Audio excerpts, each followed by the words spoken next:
Le damos la bienvenida a Ramiro Marra, que está con nosotros, le agradecemos su visita. ¿Qué tal, Ramiro? ¿Qué tal? ¿Cómo estás? Muchas gracias por la invitación. La pregunta un poco está planteada a propósito de entender que el gobierno hizo una acción muy completa. Hoy lo escuché al presidente decir que es el gobierno que más acción ha llevado adelante en un primer mes de gobierno.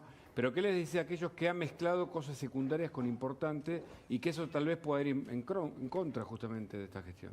Bueno, hay que entender que las circunstancias que hemos recibido este país, este nuevo gobierno, son históricas en el nivel de gravedad. Lo dijo hasta el expresidente Mauricio Macri. Esta herencia es mucho más pesada que la que recibió él y que la que recibió Alberto Fernández. Es más, si unimos los dos gobiernos, les aseguro que no llegan al nivel de gravedad que estamos hoy. Entonces, por eso se necesitan este tipo de medidas de shock, como llaman algunos, tan fuertes y tan importantes para sacar adelante a la Argentina. Ya no hay lugar para ningún tipo de gradualismo. Pero el hecho de que se incorporen cuestiones que hoy en día están trabando, ¿no? Por ejemplo, Guillermo Francos el otro día hablaba con cierta ironía, ¿no?, en el Congreso cuando dijo, bueno, veo que tengo todos los votos, ¿no?, para la reforma electoral, etcétera. Y algunos incluso que se consideran aliados, tal vez hoy del gobierno, planteaban, bueno, esto yo estoy de acuerdo, pero se podría hacer más adelante. ¿Crees que eso está entorpeciendo justamente el trabajo que Javier Milei tiene que hacer en este marco que vos describís justamente de emergencia, de la herencia más pesada que ha recibido? Mirá. O se arrepienten, tal vez se podría haber hecho de otra manera. Yo creo que los únicos que están entorpeciendo el cambio de la Argentina son los legisladores que no están acompañando este proceso, porque fue lo que eligió la gente. La particularidad que tiene este gobierno es que lo viene planteando en los medios de comunicación, en la campaña, desde hace mucho tiempo, lo que necesitaba la Argentina, y lo está implementando. Nadie puede decir que no se cumplieron las promesas de campaña. Al revés, se están implementando de manera muy rápida. Lo que no están entendiendo los legisladores es que hacia dónde quiere ir la sociedad, que es a un cambio importante porque la situación ya es inaguantable. A partir de ahí, o sea, todo el resto es cuestiones circunstanciales del debate público que se da, pero lo importante es que el cambio de rumbo de la Argentina empezó. ¿Cómo empezó? Obviamente con una elección donde todos votamos y después con acciones del gobierno implementadas dentro de un decreto y de una ley. ¿Va a quedar en el camino la reforma electoral, crees? Yo creo que si queda en el camino de la reforma electoral no entienden lo que pasa en cada elección. Porque cuando decimos la reforma electoral queda en el camino, estamos diciendo que va a quedar en camino la boleta única. ¿Qué? Nuevamente en 2 años tengo que venir a este programa de televisión y decir, no, porque se roban las boletas, no, porque están los vivos de siempre. Cortémosla. Si sabemos, todos estamos de acuerdo con eso. Claro. ¿Hay alguien que está en contra de la boleta única? Que lo digan y que digan los motivos. Vos decís que el gobierno exhibe con esto algunas acciones que traban justamente la modificación de reglas para la sociedad que viene. Pero por supuesto, es algo básico. Si no se respetan las reglas electorales, ¿cómo se van a respetar otro tipo de reglas después? Ahora, si es lo más básico de la democracia, la cuestión electoral. Es importante. No es un tema de estar viendo qué concedes, porque si no están jugando el juego de la política todo el tiempo. ¿Quiénes? Los políticos que quieren seguir jugando con las reglas que no funcionan. Por ejemplo, la papeleta, que es un sistema que sabemos que simplemente se utiliza en Argentina y creo que en algún otro país, pero en el resto del mundo no se usa. Ahora, hablamos del frente del Congreso, hablamos de la justicia, hablamos de la calle para hablar del paro, hablamos de los gobernadores. Y hoy Javier Milei, en una entrevista radial a la mañana en Radio Mitre, se refirió al gobernador Quintela, que fue a la Corte para plantear un recurso de amparo por el DNU, pero que dice que el gobierno nacional le debe y que no puede pagar los sueldos, y amenazó con hacer una cuasimoneda. A ver qué decía el presidente. ¿Escuchó a Quintela, el gobernador de La Rioja, hablar del tema del problema que tiene con la policía, echándole la culpa a la falta de transferencias que le hace el gobierno nacional a su provincia? La verdad es que el gobernador recibe lo que tiene que recibir. Nosotros no nos quedamos con el dinero de nadie. Por lo tanto, si tiene un problema en cómo asigna los recursos, es decir, si gasta plata, digamos, contratando al Ali Espósito y después no le paga a los policías, no es un problema nuestro, ¿no? Ramiro. Una definición clara de un presidente que habla, que pone la discusión a la luz de todos y que va de frente. Es claro lo que está diciendo. Estamos hablando de que un gobernador contrató al Ali Espósito y no le puede pagar a los policías ahora. ¿Cuánto le pagó al Ali Espósito? ¿Era necesario? Y no es un términos nominales saber cuánto le pagó y con esto cuántos policías pagó, sino es lo que suelen hacer con los gobiernos, hacer actos populistas para hacerle creer a la sociedad que está todo bien cuando no está todo bien. Kicillof también amenazó con tener una cuasimoneda o dijo que podía emitir algunos billetes si no le alcanzaba la plata que le envía el gobierno nacional. Típico de gobernadores populistas que lo único que quieren hacer es seguir empapelando a los ciudadanos de papelitos que no tienen ningún tipo de sentido. Porque al fin y al cabo lo que quieren es emisión monetaria.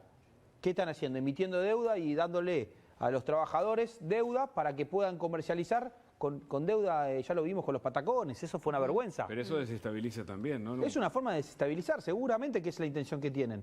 Quieren desestabilizar una política económica donde lo que tiene que haber es un ajuste, un recorte del gasto, en gastos totalmente innecesarios. Por eso el ejemplo del ALIA es tan importante. Sí, también se podría pensar, ¿no?, en una reforma de coparticipación para más adelante, y eso me lleva a preguntarte, Marra, si en tu idea de proyecto, justamente para presentar en la legislatura porteña, un poco que replica lo que es la ley Omnibus, bueno, está contemplado justamente el tema de la coparticipación en ciudad, donde sabemos que hay un conflicto, si bien hubo una reunión, bueno, todavía está en veremos.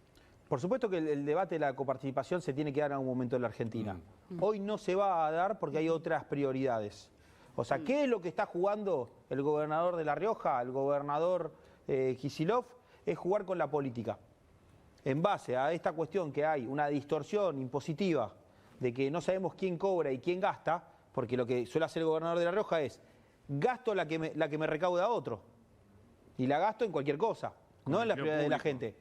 Por supuesto que todo eso se tiene que discutir. Hoy no es el momento, hoy no se está discutiendo eso. No está ni en el proyecto del decreto ni en la ley. Por eso no tenemos que involucrarnos en ese tema, pero en un momento hay que resolverlo en la Argentina, para que no pase este tipo de circunstancias donde un gobernador puede amenazar en base a lo que dice que le corresponde, pero lo que verdaderamente sabemos que los argentinos votaron fue hay que reducir el gasto político. Hablando de las cuasimonedas, recién mencionabas, no hacías referencia a esta palabra de los papelitos. Había cuestiones económicas que parecían que iban quedando postergadas. Javier Milei dijo que, de todas formas, cerrar el Banco Central lo va a hacer tarde o temprano. Y vos agregaste también que la dolarización no está descartada. Eso es algo que sí, lo hablan a la interior de la libertad. Te voy a decir algo más fuerte. Los bancos centrales van a cerrar en todo el mundo. ¿En todo el mundo? Sí. ¿Por qué? Porque el mundo tiende a eso. Porque es totalmente irracional que exista un banco central. ¿Por qué? Porque en el mundo actual ya estamos viendo lo que pasa con las criptomonedas. ¿Ustedes ven cómo la gente se va hacia el Bitcoin? Es porque no hay un banco central atrás. Si quieren hablamos de los problemas que tiene el Banco Central de Estados Unidos. Y las distorsiones que genera el Banco Central de Estados Unidos. Para que vean que no es una cuestión particular con la Argentina. Aunque es una situación particular, porque el de Argentina es el que peor hace las cosas. El mundo como lo conocemos, el mundo financiero como lo conocemos, y hay muchos artículos y muchos estudios sobre este tema, tiende a eso. Europa le sacó la posibilidad de emitir dinero a los países haciendo el Banco Central Europeo. ¿Saben por qué? Porque en Europa hacían las mismas cosas que se hacían en Argentina. ¿Cómo resuelven el tema de la inflación? España no emite dinero, Italia no emite dinero, Alemania no emite dinero, lo emite el Banco Central Europeo. Ahora te traslado una pregunta que nos hacía recién quien estaba sentado en el mismo lugar donde está sentado vos hace un rato, que es Daniel Zampone, inmobiliario, y él decía, le doy como consejo a las personas que hoy, por ejemplo, celebren un contrato de alquiler en criptomoneda, que pongan una cláusula en la que digan, bueno, si se cae la moneda, deja de existir esta criptomoneda en la que celebramos el contrato, pasamos a pesos. ¿Puede llegar a pasar eso? Digo, teniendo en cuenta no recomiendo hacer un contrato en criptomonedas. ¿Por qué? Porque tiene una volatilidad tal que no tiene sentido. Okay. O sea, no creo que la criptomoneda tenga que ser la moneda donde se evalúan bienes. Porque tiene tanta volatilidad que no se puede. Si alguien anecdóticamente hizo un contrato en criptomonedas, es para una anécdota y no una realidad del mercado. La realidad del mercado hace que la gente haga contratos en dólares. De todas maneras, el tema del cierre del Banco Central y la dolarización parecen estar en una segunda etapa. Sigue siendo así. No sé a qué llamamos etapas, o sea, no es generación, un tema... si o sea, sigue la dolarización. No con la urgencia, claro. No, se va a dar un proceso natural que se va a ir dando y que seguramente está dentro del plan, pero primero tenemos que resolver las urgencias. O sea, sigue en la agenda del gobierno el cierre del Banco Central y la dolarización. Por supuesto, lo dijo el presidente. ¿Vos creés que va a ser posible llegar a una reforma laboral? Porque hasta ahora, desde la época de Alfonsín hasta acá no se pudo. Ya la CGT y la CTA plantearon recurso de amparo, la justicia le hizo lugar. ¿Qué pensás sobre ese capítulo que parece ser clave en el modelo económico que ustedes proponen? Que estoy en contra de la reforma laboral que hizo el kirchnerismo. ¿Saben qué hizo el kirchnerismo? Hizo que la gente trabaje en negro. Nosotros queremos hacer una reforma laboral para que la gente pueda trabajar en blanco. La reforma laboral que el kirchnerismo impulsó durante los últimos 20 años fuera de la economía en negro, fuera del trabajo informal. No, por eso crecieron los trabajadores informales y no crecieron los trabajadores formales. O incitar que el trabajo haya creación de trabajo en base al Estado y no en base al sector privado. No, los resultados de toda la política anterior fueron pésimos. Por eso, entonces, pero quiero decir, ¿por qué tenés expectativa de que esta vez se pueda hacer algo que no se pudo hacer por lo menos en estos 40 años de democracia? ¿En qué basarse? ¿En que hay un cambio de era, de que la política o la opinión pública o cierta dirigencia está sensible que esta vez lo va a aceptar, que la dirigencia gremial se va a ver acarrolada, que la justicia lo va a apoyar? A eso me refiero. Primero porque es un debate que estamos teniendo hace mucho tiempo en la Argentina.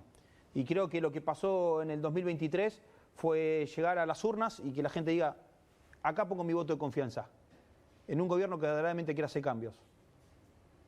O sea, hay un cambio de época, hay un cambio cultural.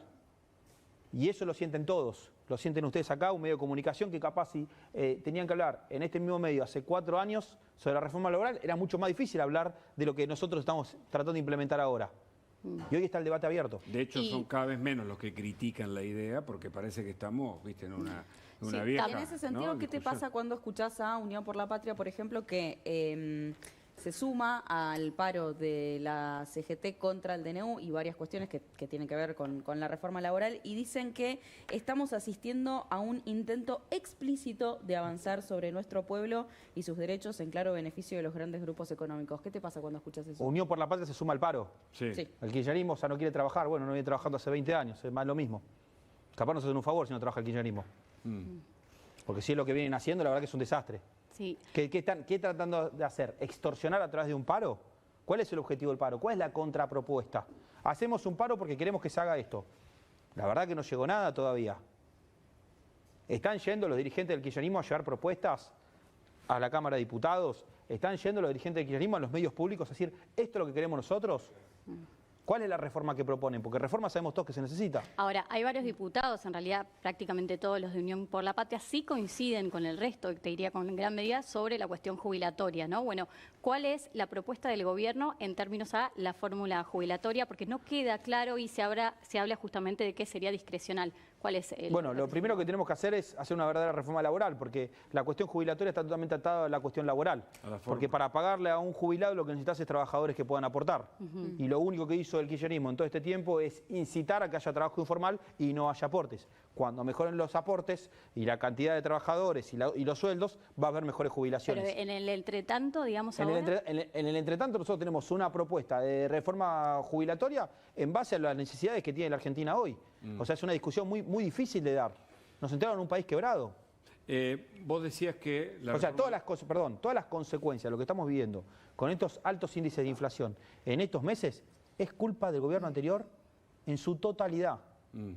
Lo dijimos durante toda la campaña, lo dijimos cuando estaban emitiendo dinero para tratar de ganar una elección. Cuando quisieron manipular una elección en base a hacer emisión monetaria para hacer el plan platita, nosotros dijimos, esto va a tener consecuencias negativas dentro de unos meses.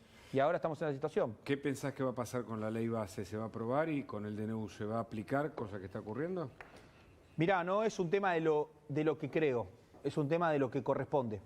Está bien, pero... O sea, lo que corresponde es que se apruebe. Sí. El resto de los espacios políticos tienen que ver lo que la voluntad popular decidió hacia dónde tiene que ir el país. Si no lo acompañan, es porque están en contra de la mayoría. Bueno, eso por supuesto que después va a tener consecuencias también en sus intereses políticos. ¿Pero crees que están dadas las condiciones en el Congreso como para que termine saliendo? Yo quiero confiar en los legisladores. Quiero darles un manto de confianza y decir, alguna vez tienen que hacer algo para el lado de los ciudadanos y no para el lado de sus propios privilegios. ¿Qué viste esta semana el plenario en comisiones? Vi dirigentes de izquierda, dirigentes kirchneristas que lo único que quieren hacer es ensuciar el debate con chicanas y no llevar propuestas. ¿Dónde está la contrapropuesta? Esto no me gusta. Entonces, ¿qué querés? ¿Querés seguir igual? Si querés seguir igual en el mismo sentido de donde está yendo la Argentina. No, la idea es oponerse. La idea es oponerse, y bueno, o sea, no, es oponerse y como no tienen ningún tipo de contenido, lo único que usan es la chicana. Y llevar a un debate, a una comisión que tendría que ser histórica, le bajan el nivel y no traen nada para mejorarlo. Porque podrían traer propuestas para mejorarlo y serían bien recibidas. Pero ellos no, esto no me gusta, entonces como no me gusta, te digo que no me gusta y no te propongo nada. quiero volver por un momento sobre la cuestión económica, porque esta mañana Javier Milei volvió a hablar, ¿se acuerdan del plan Platita? Bueno, miren lo que dijo. Estamos pagando las consecuencias del plan Platita. De hecho, estamos pagando, es más, la política monetaria tiene un rezago de que oscila entre 18 y 24 meses.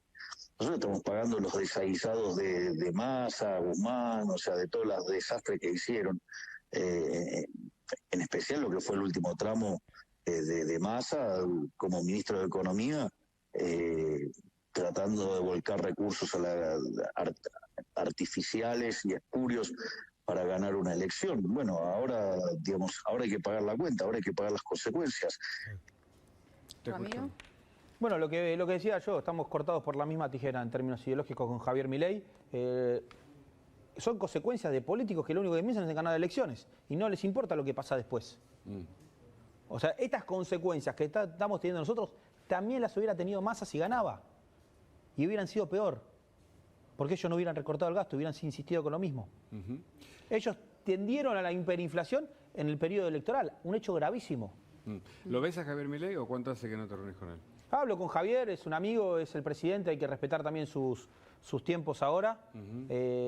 Creo que Javier llegó en su mejor momento a la Argentina porque era el momento donde más lo necesitábamos.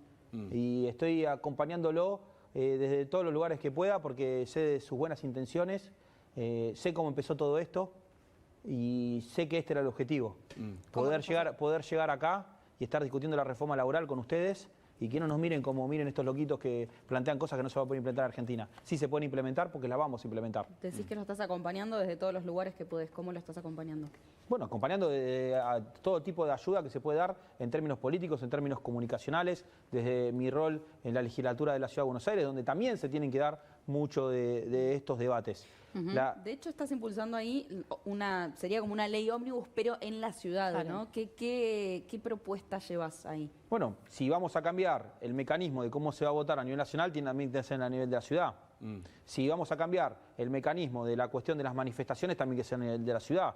Y así hay los servicios esenciales. Hay muchos proyectos que nosotros ya habíamos presentado durante estos 2 últimos años que se plantea en la ley ómnibus. ¿Y en qué los servicios esenciales en las cuestiones que no tocan la cuestión de la ciudad. Temas que son solamente nacionales y no son de la ciudad. Pero después, o sea, lo que termina pasando... De jurisdicciones más claro, por ejemplo, si no vamos a tener paso, en la ciudad tampoco vamos a tener paso. Claro. O sea, es un debate que se va a dar no solo en la legislatura de la ciudad, sino en otras provincias. ¿Y cómo es el diálogo con el resto de los legisladores?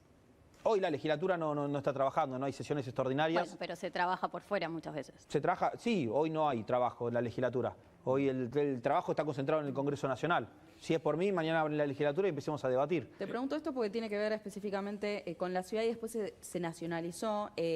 Había dicho Jorge Macri esta semana que había que expulsar del país a los extranjeros sin ciudadanía que cometan delitos y que se les prohíba el reingreso. Y después fue, creo que Guillermo Francos, ¿no?, quien salió a respaldar ese mensaje, ¿no?, que aquellas personas que cometen delitos tienen que cumplir su pena, ser expulsados del país y no volver.